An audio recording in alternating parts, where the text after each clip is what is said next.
Hello everybody, welcome back for another video. Hope you're all doing well and that you're all having a great day to start things off. The Bitcoin network has just reached a new milestone. More than 400 million transactions have now been processed on the network according to the new data from tracker SmartBit. Here's an actual graph right here on average. The Bitcoin network is processing around 350,000 transactions per day at a speed of just 4 transactions per second, with an average cost of $1.70 in fees per transaction. Since its inception in January 2009, the network has been operating with nearly zero downtime. Estimates place Bitcoin's uptime at 99.98%. Very interesting. A lot of people have been gathering these numbers as of late to try and figure out exactly how well the Bitcoin network is doing in comparison to other worldwide networks that we actually have. And this is when we had news a couple of days ago, or a couple of weeks ago, that Bitcoin had actually done, I think it was a couple $1 trillion or over $1 trillion worth of value was transferred over its network in 2018 alone. And that was during the time when the prices of the cryptocurrency market at large were going down. So that's pretty darn significant, especially when you put it up against, I think, it was put up against like PayPal, Visa, and MasterCard, and fourth name I can't remember. Anyway, kind of cool. Let's move on. So this is, it's an interesting article, but it's drowning in propaganda, which I'm going to try and like go around a little tiny bit. So apparently, 4 days ago, news.bitcoin.com reported on the 3rd of April, notice to the Mt. Gox creditors from the court civil rehabilitation trustee named Nobuyuki Kobayashi. Now a disclosure stemming from the founder of Mt. Gox legal claims that the coordinator named Andy Pag is leaving the ongoing legal battle because he thinks the process could take years to settle the actual case. So the idea is, I'll read through this part and then, I mean, like I said, it's like laced with propaganda, so I'll try and get around that. The coordinator and founder of the largest group of Mt. Gox claimants will be leaving his post at the end of April and has disclosed he is selling his claim. According to the document published on the 9th of April, Andy Pag is the founder of Mt. Gox Legal, a cooperative of over 900 claimants who claims total more than 125,000 Bitcoin. Pag and the organization represent a sizable portion of the entire Mt. Gox creditor body who want to get their funds back as soon as possible. However, Pag is not so optimistic as he's decided to step down from his post because the payout distribution could drag out from anywhere from 18 months to 2 years, and he feels it could possibly even be longer. Pag says in his recent letter that he strongly believes that the Coin Lab claim for $16 billion is the main reason behind his belief things will be stalled. But there are others. So the interesting part of all of this is that we had news a couple of days ago, a week ago, that the guy, Nobuyuki Kobayashi, the guy who was the trustee for the entire Mt. Gox situation as far as all the money and who would get their money and who said that they were supposed to receive money and then are they supposed to actually receive money, he said that everything had been cleared. He had sent letters or emails to all the people who are supposed to receive their money. Apparently, the people who are supposed to receive their money, the head of their team is Andy Pag. I think there's actually, this guy right here. Apparently, he says, okay, I'll put it to you this way. The fear was in the cryptocurrency space that when this entire thing was resolved and Kobayashi gave all the money back to the people, that is to say 125,000 Bitcoin, that these people would probably sell off their Bitcoin in one fell swoop. I need my money. I want my cash. I'm cashing out of the market. I don't really care. And therefore, the prices of cryptocurrencies at large would completely crash because, you can't sell off 125,000 Bitcoin and not have any ramifications. However, this guy is claiming that apparently, according to him, the entire payout distribution is going to take anywhere from 18 months to 2 years, and it could not possibly even take even longer, which then puts us in a really weird situation. For the people who are supposed to be receiving their money, they didn't have to wait 2 years. For those people who are afraid that this month or next month, 125,000 Bitcoin were going to enter the market, that fear is then seemingly completely gone, non-existent. I guess the idea was, even for myself or a lot of other people, that, when you are going to pay out other people, if you have a team of, let's say, a good 20 people, and you're kind of just sending money to different addresses and confirming that it kind of got there, you can be done with that in about a week and a half. But apparently that's not going to happen. So I guess this is going to be an ongoing thing. The article continues on. It gets very, very weird. They start talking about the guy who created Mt. Gox, and it just kind of, like I said, it's just full of propaganda, though. But the point to pay attention to here is that apparently people think that the settlement is going to take years, which in the eyes of the larger market might not be a bad thing, i.e., people think or assume that within the next 2 years, Bitcoin's price could be above 100,000. I've seen estimates of, depending on how crazy you want to get, the $1 million Bitcoin, more conservative air quotes, let's say around $250,000 within the next 2 years, what have you. A sell-off of that many Bitcoin would probably not have as detrimental of an effect as hitting a $5,000 Bitcoin. There's a huge difference between cashing out to a $5,000 Bitcoin or cashing out to a $250,000 Bitcoin. Let's see exactly how this ends up unfolding. It could get quite interesting very, very fast. We had news yesterday that apparently, this is not confirmed still, that there was a meeting between some of the heads of China, and apparently they think that the mining industry of cryptocurrencies within their country is undesirable and that it pollutes the environment. They don't really want it. So apparently they're working towards getting rid of mining within China. Now, for some reason, the people within the cryptocurrency space have been losing their minds. Everyone's completely afraid that China is going to leave, or rather ban cryptocurrency mining. I don't know where these irrational fears come from. I think people like to exploit irrational fears. I think people find a very good reason to make you afraid of things that you should not be afraid of. China banned cryptocurrencies in 2017. Every single time that China does something or announces something, I personally, myself, feel like it's coordinated, or that they're trying to do it to get the cryptocurrency prices to go down. Just how I kind of feel, or to try and loosen the strength of the wider cryptocurrency market. Like, there's no reason for them to actually announce all of these things, whatever the case might be. If we do get into a situation where the people from Bitmain are told to turn off all their machines, fear not, because China's not the only country dealing with cryptocurrencies. Other people will turn on their machines. If it comes down to it, I'm not even joking, I would probably get a miner or something like that, or I would open up a full node, or I'd figure out some sort of way to help secure the wider network as it is. A lot of people have been very afraid and terrified and confused and not really understanding exactly what it means if China does ban Bitcoin mining within their country.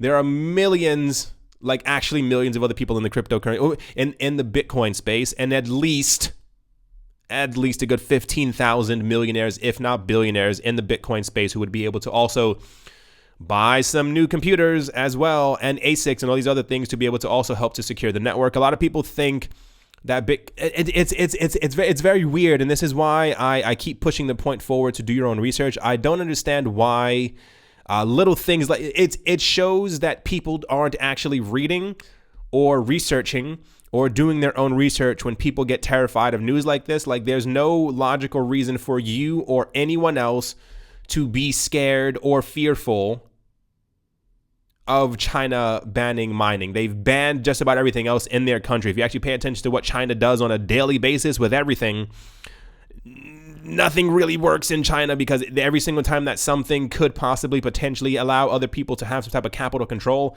it gets shut down. Just how the country is. Keep this in mind. I've been seeing so many things since yesterday. A lot of people are very scared. Bitcoin will live on. They're not banning Bitcoin. They're banning the mining of it within their country, within their borders. Like I said, the internet exists. People can just go to another country and turn on their computers there, and everything will be just fine. Right. Next up, lawmakers are making a fresh attempt to give cryptocurrencies a clearer legal standing in the United States. U.S. Representative Warren Davidson introduced the Token Taxonomy Act on Tuesday, saying in a statement that the bill, if approved by Congress and signed into law, would send a powerful message to innovators that the U.S. is the best destination for blockchain technology.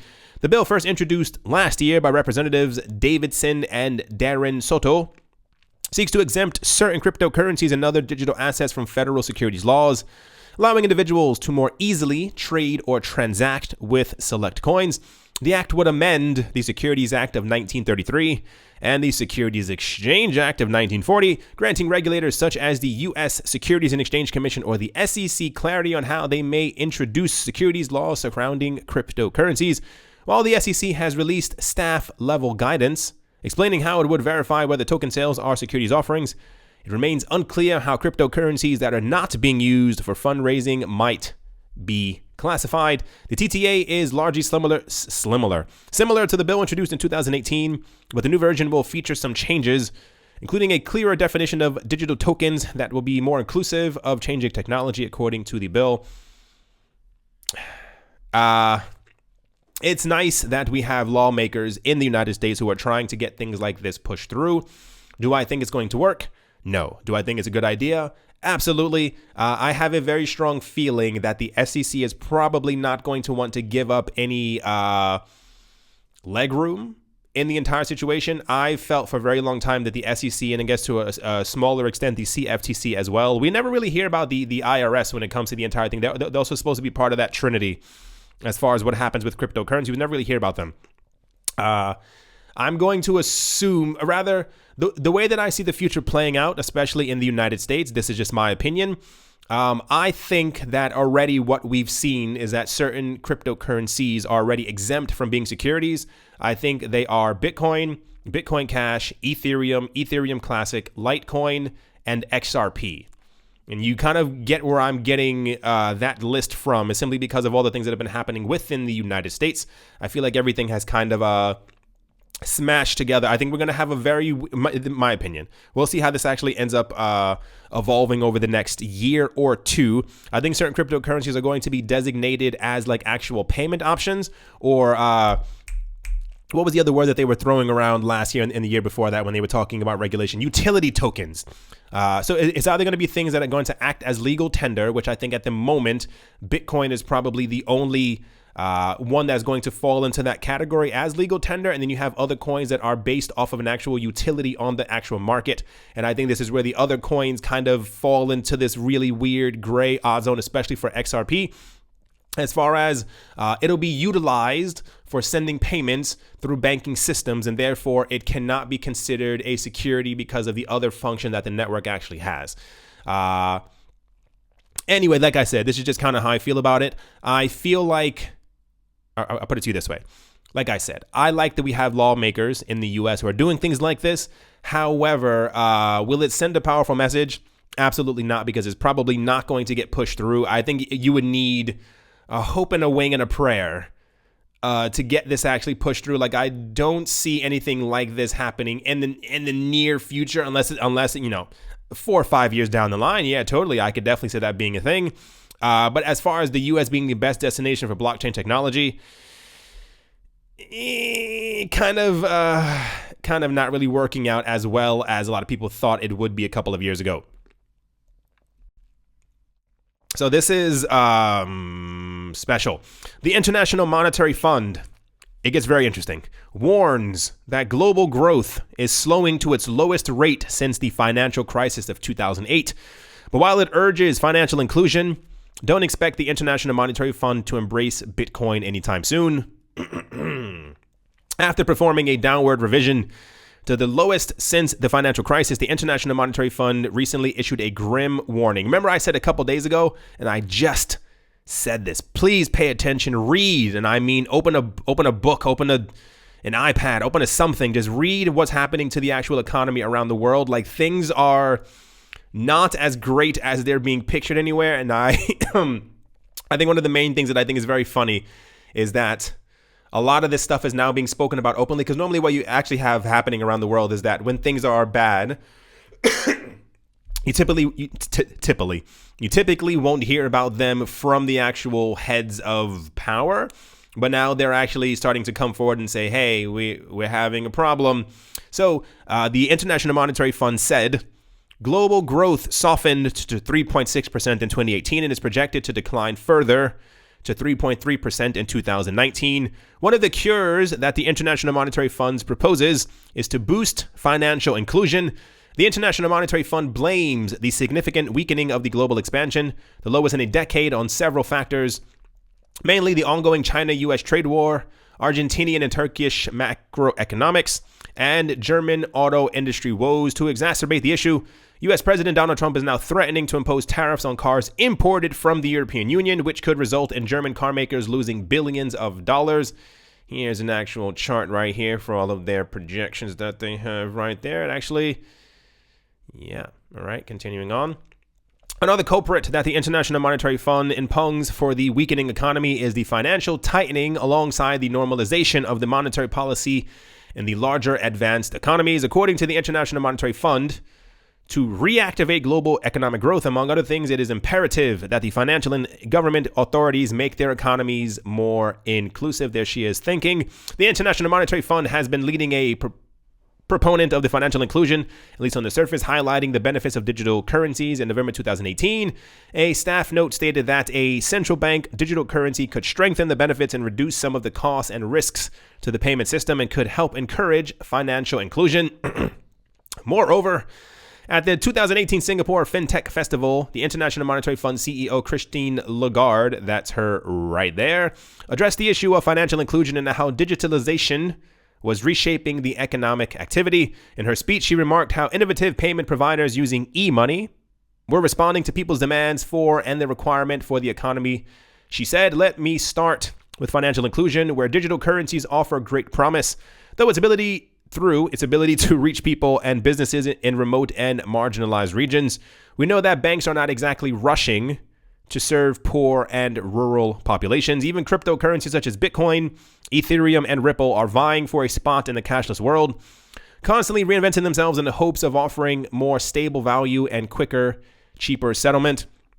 I don't know if you guys remember a couple of months ago where it was from the New York Times, it was one from Bloomberg, and there was one from other news source. And they were all saying that a lot of the analysts around the world and the world leaders are predicting that either this year or next year that there's going to be a stock market crash, and it's going to be worse than the one that we had in 2008/2009.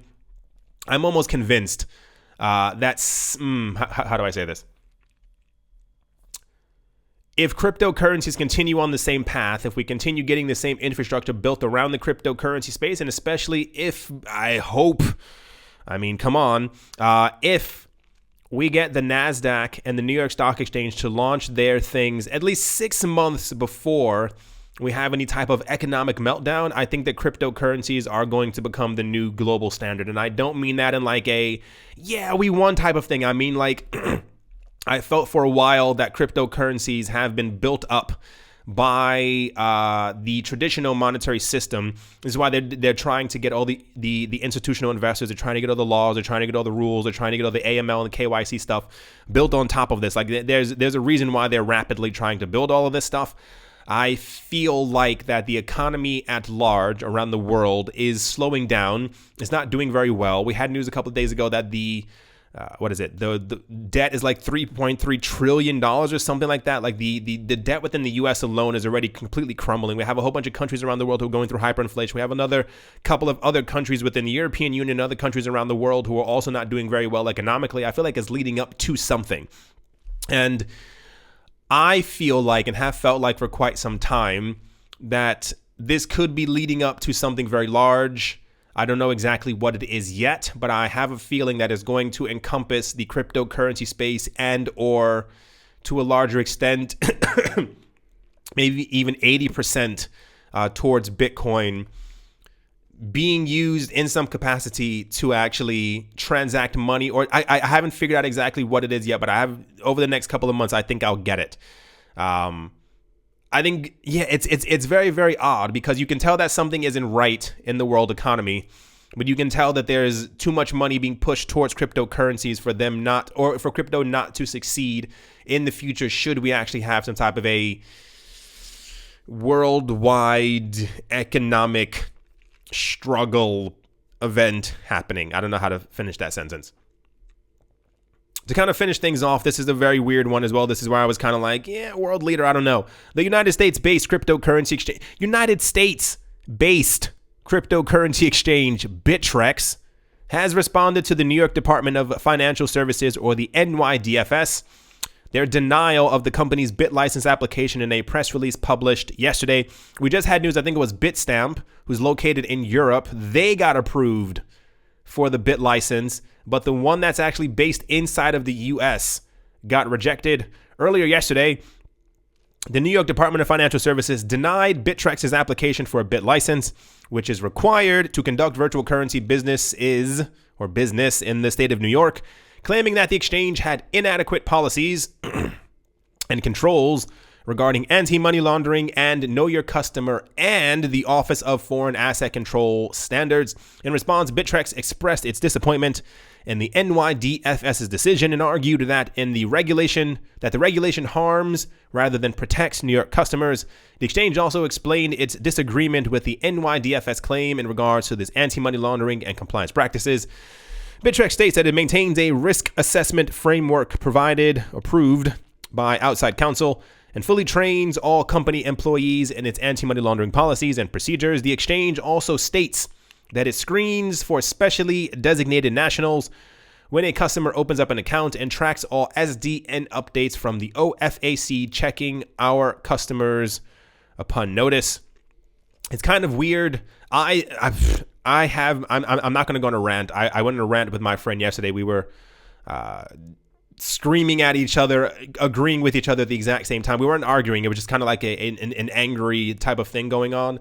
I think that the bit license was a good idea and practice. I feel like it belongs back in 2013, where it was first made. It was 2013 to 2014. It belongs there.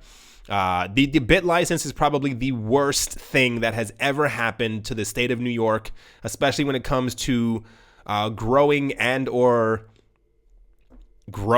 new industry. Like, I can't even think of another word. It's the weirdest thing in the entire world that the other 49 states have no problem with anything else opening up in their city, country, state, province, whatever you kind of want to call it. They pretty much look at it. Are you AML compliant? Are you KYC compliant? I have no idea why the state of New York is so difficult. I really don't get it. There's a huge amount of manipulation. If you think that it's not, you need to go live in New York or live in the States. It comes down to money. I don't know if the people from Bittrex just didn't play ball as well as they should have, or whatever the case might have been. Maybe they didn't give money to the right person. I can't say, don't know, have no actual idea. It's more my own. If you have to understand that cryptocurrencies are expected to be the new world standard, and there's going to be trillions of dollars flowing into the space. It kind of comes down to you scratch my back, I scratch yours. You show me that I'm going to have a stake in this, or that I'm going to get a certain amount of money from the money that you are getting, or that you are going to be. It has nothing to do with compliance. As adults, you should all know these KYC AML things, they don't actually matter. It's how much money can you bring to the state, how much money can you bring to us, and how much money are you going to be paying in fees or whatever the case might be, so that we can also have a slice of your pie. It's very, very sad that they're doing this. I was once hopeful, as I'm from the States, that the US would become a large world player in the cryptocurrency community. They are shooting themselves in both feet. They're reloading and shooting themselves in the ankles. It just doesn't make a lot of sense when you kind of look at the actual logic behind any of this. I can only imagine that the talks for actually getting a bit license probably didn't take a week, probably didn't take a month. It probably took anywhere from 6 to 18 months. If they weren't, if you hand in the paperwork and you see that someone isn't compliant, tell them they're not compliant, and then go, okay, just fill this out, do this again, so and so and so, and then rehand it back in, and we'll still put you in the same exact time frame. It comes down to money. I don't know exactly what it is, what it does, why it is, why it was. It's very sad that this is all happening. This is why I have very few beliefs, because New York City is the capital of money in America, and I feel like if they had taken more of a logical standing, viewpoint, anything on the cryptocurrency space, I think America would be a complete world leader. Like, imagine all the stuff that we've had over the last 4, 5, 6 years in New York City or in America, where all these things have been shut down. Imagine if they had opened themselves up to all of this stuff. Like, imagine if we had figured out that China controlled more than 42% of all the Bitcoin mining, and somebody was like, no, let's do it in New York instead. And they have all these places in upstate New York, and they were like, hey, let's have like solar power, wind power, water power, hydroelectricity, and let's make New York State the actual mining capital of the entire world. I don't know. It's not my money. It's their money. But yeah. At the moment, the market's going down. Can't tell you why it's going down. No idea why it's going down. But a lot of the coins, especially the altcoins, are suffering a bit more than anything else. When right before I started making this video, Bitcoin was at, this was at 0. And this was, I think, like 0.5. So I guess it's accelerating a little tiny bit. There seems to be no negative news at the moment. The only thing that I could pinpoint or think in my head as to why anything would be going down, it comes down to the mining thing. There's been no other negative news. I doubt that the market is responding negatively to Bittrex not being able to open up in New York City. I doubt that that's it. It probably comes down to the entire thing of China's Bitcoin mining potential ban, which they still have not given proper clarity on. And once again, if they do, there are other computers out there. People can turn them on. You can buy 5 of them yourself, and you can make up for what China's not doing. Anyway, I think that is definitely going to do it for this video. I hope you all enjoyed. I hope you all are having a great day, a great morning, a great afternoon, a great evening, wherever you are, wherever in this absolutely insane world you might be. Crypto can't go up forever, so it does have these down periods. If anything, could be a good buying opportunity. I might pick up some more. I like where the prices kind of are right now. I was still waiting for that magical 2-cent Cardano. Don't think I'll get there. Anyway, as always, a very special thank you to my Patreon supporters. They are Professor Wally from Gunbot University, SC Verzely Fine Art, Brady Neild, L. Doug, Jared Schneider, Wise Night Owl, Shaolin Fried Rice, Gil Boa Snake, Crypto Joe, Carl Birchenoff, singer-songwriter Mike Savitz, Rai Rai, Yasha Harari, Amy Starsheen, Jeffrey Ramsey, Crypnotic, Crypto Artist, Coldy, 3D, Nicholas, One Earth, One Piece, One Love, Setsuna, Nick, Kanaya, Richie Rich, The Third, RF, Dusty, Cody, Vlad the Impaler, Paxis, Jeremy Fox, Jim Gardner. I was mixing up the names together. Jim Gardner, Minting Coins, Arthur Yaku, Nick Mangialavori, and Anthony Charles. Thank you all an incredible amount for your generosity. I do appreciate all of it. Thank you all once again for watching and listening. And yeah, I'll talk to you all soon. See you.